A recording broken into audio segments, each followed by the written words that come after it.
Students நம்ம இந்த வீடியோவில் கிளாஸ் 11 ஸ்டூடெண்ட்ஸ்க்கு ப்ரீவியஸ் இயர் கண்டக்ட் பண்ண திறனறிவு தேர்வோட கொஸ்டின் பேப்பரோட சொல்யூஷன் பார்க்க போகிறோம். இதில் ஃபஸ்ட்டு பேஜில் வந்து தேர்வு எழுதுறவங்களுக்கான அறிவிப்புகள்னு கொடுத்துருக்காங்க. இன்ஸ்ட்ரக்ஷனில் என்ன கொடுத்துருக்காங்கன்னா, இதில் வந்து 100 கொஸ்டின்ஸ் இருக்குது. உங்களோட பேஜஸ் ஏதாவது பிரிண்ட் ஆகலைன்னா உடனே இன்விஜிலேட்டர்ட்டு சொல்லிடணும். எல்லா கொஸ்டின்ஸும் கம்பல்சரி, எல்லா கொஸ்டினுக்கும் 1 மார்க் கொடுப்பாங்க. ஆன்சர்ஸ் ஓஎம்ஆர் ஷீட்டில் மட்டும் தான் நீங்கள் எழுதணும். ஓஎம்ஆர் ஷீட்டில் அந்த கரெக்டாக அந்த சர்க்கிளில் வந்து பால் பாயிண்ட் பென் யூஸ் பண்ணி ஷேட் பண்ணியிருக்கணும். அதுவும் பிளாக் கலர் தான், வேற கலர் யூஸ் பண்ணக்கூடாது. இந்த மாதிரி டிக்கு கிராஸ் எல்லாம் போடக்கூடாது அப்படின்றதையும் தெளிவாக சொல்லியிருக்காங்க.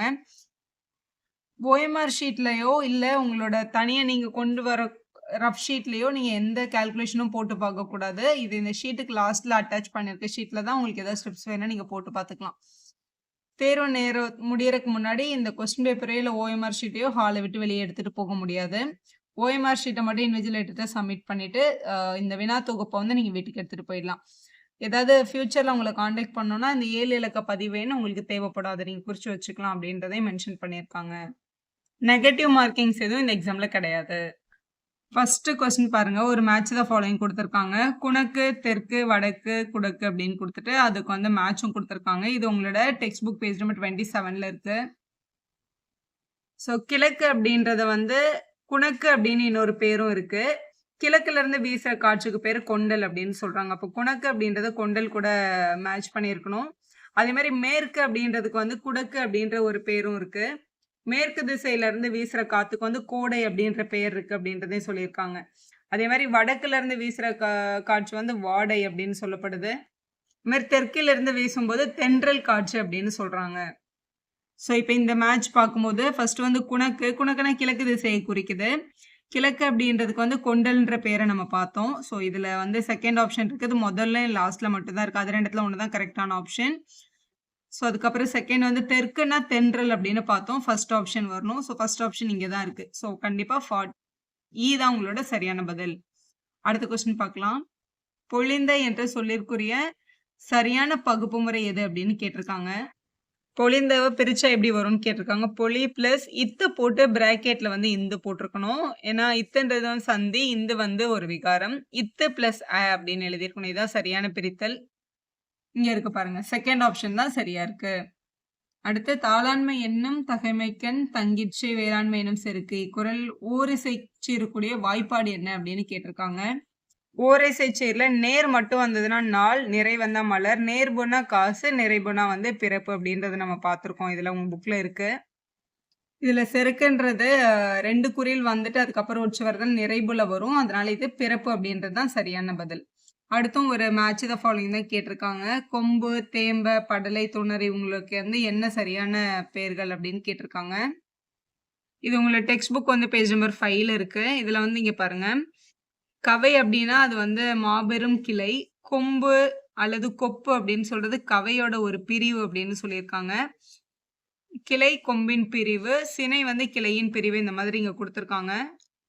இதுல இருந்து நமக்கு வந்து கொம்பு மட்டும் இருக்கு. கொம்பு அப்படின்றது வந்து கிளையை குறிக்குது. கொப்பு கொம்பு ரெண்டுமே வந்து ஒண்ணுதான். ஸோ ஃபர்ஸ்ட் ஒன் கிளை. ஸோ இங்க இருக்கு பாருங்க, இது வந்து கொம்புன்றது வந்து கிளையை குறிக்கும். அப்போ ஃபர்ஸ்ட்டுக்கு வந்து தேர்ட் ஆப்ஷன். ஃபர்ஸ்ட்டுக்கு தேர்ட் ஆப்ஷன் வந்து இந்த 2 ஆப்ஷன்ல தான் இருக்கு. செகண்ட் வந்து கரெக்டாக கொடுத்துருக்காங்க. தேர்டு பாருங்க, படலை அப்படின்னு இருக்கு. ஸோ படலை அப்படின்றது வந்து மாலையை தான் குறிக்கும். ஸோ உங்களோட ஆப்ஷன் தான் சரியா இருக்கு. அடுத்து பாருங்க, கீழ்காணும் தொடர்களுள் இடைச்சொல் தொடர் எது அப்படின்னு கேட்டிருக்காங்க. இடைச்சொல் தொடர் அப்படின்றது இடைச்சொல் கூட ஒரு பெயரோ இல்லை வினையோ சேர்ந்து வர்றது அப்படின்றது இங்க இருக்கு உங்களோட புக்கு. இது வந்து உங்களோட ஓல்டு புக் 64ல. மற்றொன்று அப்படின்றது வந்து மற்று பிளஸ் ஒன்று அப்படின்னு பிரிஞ்சு வரும்போது மற்று அப்படின்றது வந்து ஒரு இடைச்சொல், ஒன்றுன்றது வந்து இன்னொரு பொருள் தர சொல்ல இருக்கு. ஸோ மற்றொன்றுன்றது தான் சரியான இடைச்சொல்.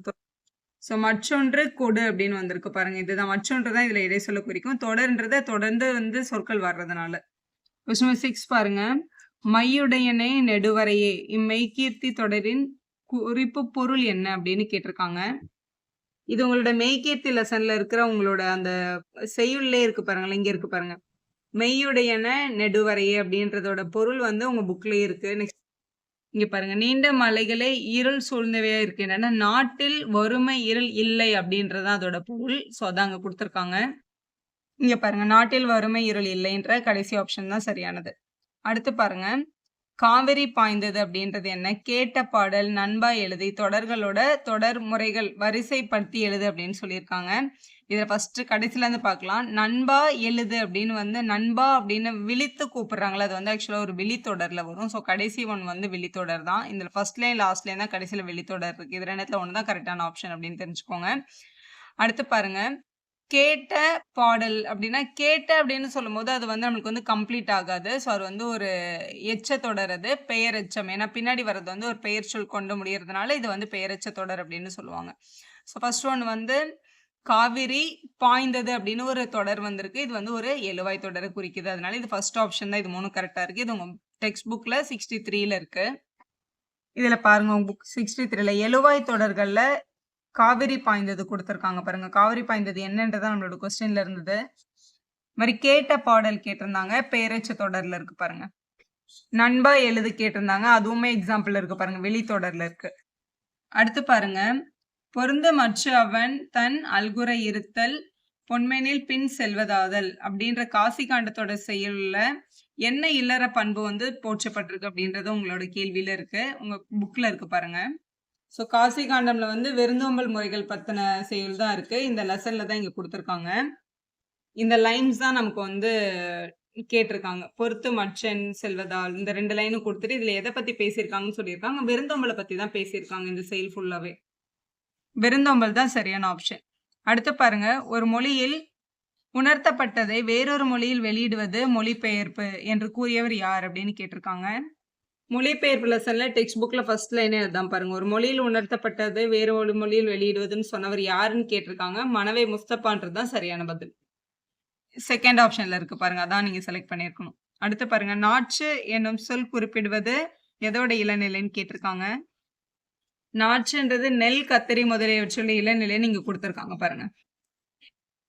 ஸோ இதுல வந்து நாற்றுன்றது நெல்லின் இளநிலைன்றது தான் சரியான பதில். கத்தரி இதுல குறிப்பிட்டதுனால நெல்லை நம்ம எடுத்துக்கலாம். தமிழர் பண்பாட்டில் மகுடமாய் விளங்கும் பொன் ஏர் பூட்டுதல் நடைபெறும் திங்கள் எது? அதாவது எந்த மாதத்தான் நடைபெறும்னு கேட்டிருக்காங்க. இதுல உங்க பேஜ் நம்பர் 165ல இருக்கு. வேளாண் செழிக்கவும் மானுடம் தலைக்கவும் சித்திரை திங்களில் பொன் ஏர் பூட்டுதல் நடைபெறும் அப்படின்னு கொடுத்துருக்காங்க பாருங்க. உங்களை சித்திரை திங்கள் தான் கரெக்ட். ஸோ கடைசி ஆப்ஷன்ல இருக்கு பாருங்க. மாதிரி உங்களுடைய எல்லா லெசன்ஸுக்கு பின்னாடியும் கலை சொல் அறிவோம்னு இருக்கும். அதுல வந்து இங்கிலீஷ் லெட்டர்ஸ்க்கு ஏற்ற தமிழ் வேர்ட்ஸ் கொடுத்துருப்பாங்க. இதுல பாருங்க, டெர்மினாலஜி அப்படின்றது வந்து கலை சொல் அப்படின்னு அர்த்தம். இதுல 182 பேஜ்ல வந்து இங்க பாருங்க, கில்ட் அப்படின்றது வந்து வணிக குழு அப்படின்னு கொடுத்துருக்காங்க. ஸோ இதுதான் இங்க கேட்டிருக்காங்க பாருங்க. இப்போ இதுல வந்து நம்ம பார்த்தோம், டெர்மினாலஜின்றது வந்து கலை சொல் அப்படின்னு அர்த்தம், கில்டுன்றது வந்து வணிக குழு அப்படின்னு அர்த்தம். மாதிரி எல்லாமே ஒரு லெசன் பின்னாடி இருக்கு. இதுல இந்த ஃபர்ஸ்ட் ஆப்ஷன் கரெக்டா இருக்கு. ஃபர்ஸ்ட் ஒன் கேபினட் அப்படின்றது வந்து அமைச்சரவை குறிக்குது. செகண்ட் அண்ட் தேர்ட் பார்த்துட்டோம். ஃபோர்த் எம்பலம் அப்படின்றது வந்து சின்னத்தை குறிக்குது. ஸோ அதுதான் உங்களோட சரியான ஆப்ஷன். இந்த மாதிரி எல்லா கொஸ்டினோட வேல்யூமே வந்து உங்களோட டெக்ஸ்ட் புக்கில் இருக்கு. இப்போ நீங்கள் 10th படிக்கும்போது யூஸ் பண்ண அந்த புக்கில் தான் இருக்குது. இப்போ அடுத்த கொஸ்டின் வந்து பேஜ் நம்பர் 152ல இருக்குது, நீங்கள் பார்த்துக்கோங்க. கூத்து கலைஞர் பாட தொடங்கியதால் கூடியிருந்த மக்கள் அமைதியாயினர். இந்த சொல் எந்த வகையை சேர்ந்தது அப்படின்னு கேட்டிருக்காங்க. இது வந்து கலவைச்சொற் தொடரை சேர்ந்தது. அடுத்த கொஸ்டின் நம்பர் 14 உங்க பேஜ் நம்பர் 52ல இருக்கு, பார்த்துக்கோங்க. உண்பவரின் இடப்பக்கம் வாழை இலை குறுகலாக பகுதியும் வலப்பக்கம் இலையின் விரிந்த பகுதியும் வரணும் அப்படின்னு சொல்லியிருக்காங்க. இலையோட வலது புறத்துல பெரிய உணவு வகைகளையும் இடது ஓரத்தில் சிறிய உணவு வகைகளையும் நடுவில் சோறும் வைத்து எடுத்துண்ண வசதியாக பரிமாறுபவர்கள் அப்படின்னு சொல்லியிருக்காங்க. இதுல கூற்றும் கரெக்டா தான் இருக்கு, காரணமும் சரியா தான் இருக்கு. கூற்றும் காரணமும் சரி அப்படின்னு எழுதணும். அடுத்த கொஸ்டின் வந்து உளுங்கை கொடி என்று அழைக்கப்படும் தாவரம் எது அப்படின்ற கேள்விக்கு முடக்கொச்சான்றது சரியான பதில். உங்க புக் பேஜ் நம்பர் 177ல இருக்கு. இதுல இருக்கிறதுல ஓமை தொடரை கண்டுபிடி அப்படின்னு கேட்டிருக்காங்க. கண்ணினை காக்கும் இமை போல அப்படின்றது தான் ஓமை தொடர். அடுத்து ஓசை தரும் இன்பம் ஓமையிலான இன்பமடா அப்படின்னு பாடியவர் யார் அப்படின்ற கேள்விக்கு பாரதியார் அப்படின்றது தான் சரியான பதில். இதுல பொருந்தாதது எது அப்படின்னு கேட்டிருக்காங்க. இதுல வந்து கடும்புனா தங்கு அப்படின்னு கொடுத்துருக்காங்க, அது மட்டும் தான் தவறு. நம்ம மற்ற எல்லாமே சரியான இணையை தான் பொருத்திருக்காங்க. தம்மை விட வலிமை குறைந்தாரோடு போர் செய்யக்கூடாது அப்படின்னு பாடிய சங்ககால புலவர் யாருன்னு கேட்டிருக்காங்க. அந்த கேள்வி வந்து உங்க பேஜ் நம்பர் 185ல இருக்கு. ஆவூர் மூழங்கிலார் அப்படின்றதான் சரியான பதில். அடுத்து ஒரு கூற்றும் காரணமும் கேட்டிருக்காங்க. நேரடியான விடையை தருவன வந்து வெளிப்படை விடைகள் வந்து 3 இருக்கு. குறிப்பால் விடையை தரும் குறிப்பு விடைகள் வந்து 6 இருக்கு. சரி அப்படின்னு கேட்டிருக்காங்க. இதுல கூற்று 1 வந்து கரெக்ட் தான். ஆனா கூற்று 2 வந்து தவறா இருக்கு. இதுல பாருங்க விடைகள் வந்து மொத்தம் 8 வகை இருக்கு. இதுல முதல் 3 வகை வந்து வெளிப்படை விடைகள்னும், ரிமைனிங் இருக்கிற 5ம் வந்து குறிப்பு விடைகள். இதுல வந்து ஆக்சுவலா 6ன்னு குடுத்திருக்காங்க. அதனால அது தவறா இருக்கு. குறிப்பு விடைகள் 6ன்னு குடுத்ததுனால இது தவறு. கூற்று 2 வந்து தவறுன்றது தான் சரியான பதில். இ ஆப்ஷன் சரியா இருக்கு. அடுத்து தவறான இணைய வந்து கண்டறிய சொல்லியிருக்காங்க. இதுல வந்து மோப்பக்குழையும் அனிச்சம்ன்றது திருவள்ளுவர் பாடியது. விருந்தே போமேன்றது தொல்காப்பியர். இது எல்லாமே சரியா இருக்கு. மருந்தே ஆயினும் விருந்தோடு உண் அப்படின்னு சொல்றது வந்து ஔவையார். இது வந்து உண்டால் அம்ம இவ்வுலகம் வந்து இளங்கோவடிகள் அப்படின்னு சொல்லியிருக்காங்க. ஆக்சுவலா இது மட்டும் தான் தவறா பொருந்திருக்கு. மத்த எல்லாமே சரியா இருக்கு. இது உங்க பேஜ் நம்பர் 50, 51, 52ல இருக்கு. செக் பண்ணி பார்த்துக்கோங்க. அடுத்து வந்து பொறுத்துக கேட்டிருக்காங்க. பேஜ் நம்பர் 77, 78, 79ல ஒரு இதுலயா இருக்கு. இதுல வந்து கரெக்டான விடை வாட்சன் அப்படின்றது என்னன்னு கேட்டிருக்காங்க. செயற்கை நுண்ணறிவு கணினின்றது தான் சரி. செகண்ட் வந்து இலா அப்படின்றது உரையாடு மென்பொருள். அடுத்து வந்து பெப்பர் அப்படின்றது வந்து இயந்திர மனிதன். வேர்ட்ஸ்மித் அப்படின்றது வந்து கட்டுரை உருவாக்கம் அப்படின்றது தான் சரியான பதில். உங்களோட செகண்ட் ஆப்ஷன் சரியா இருக்கு. 23ல தமிழ் நூல்கள் பிற மொழிகளில் மொழிபெயர்க்கப்படும் எண்ணிக்கையில் அடிப்படையில் மொழிகளின் வரிசை முறை என்ன அப்படின்னு கேட்டிருக்காங்க. தெலுங்கு, மலையாளம், சரி, ஆங்கிலம், மலையாளம், தெலுங்கு, அப்புறம் தான் ஹிந்தி. பேஜ் நம்பர் 104ல இதோட சரியான வரிசை இருக்கு. வடமொழி கதைகளை தழுவாமல் படைக்கப்பட்ட காப்பியம் எது அப்படின்னு கேட்டிருக்காங்க. மணிமேகலைன்றதா சரியான பதில். பேஜ் நம்பர் 101ல இருக்கு உங்க புக்ல. இம்மை செய்தது மறுமைக்கு ஆம் எனும் அப்படின்ற முடமொச்சியாரோட குறிப்பிடும் வள்ளல் யாரு அப்படின்னு சொல்லியிருக்கு. இதுல வள்ளல் வந்து யாரை குறிப்பிட்டிருக்காங்க அப்படின்னு கேட்டிருக்காங்க. பேஜ் நம்பர் 185ல இருக்கு. ஆய் அண்டிர் ரன் அப்படின்றவங்க. ஊரினுள் ஒளிவுறும் அப்படின்ற குறளை வந்து பாடிய புலவர் யார் அப்படின்னு கேட்டிருக்காங்க. கா நமச்சிவாயர் அப்படின்றதுதான் சரியான பதில்.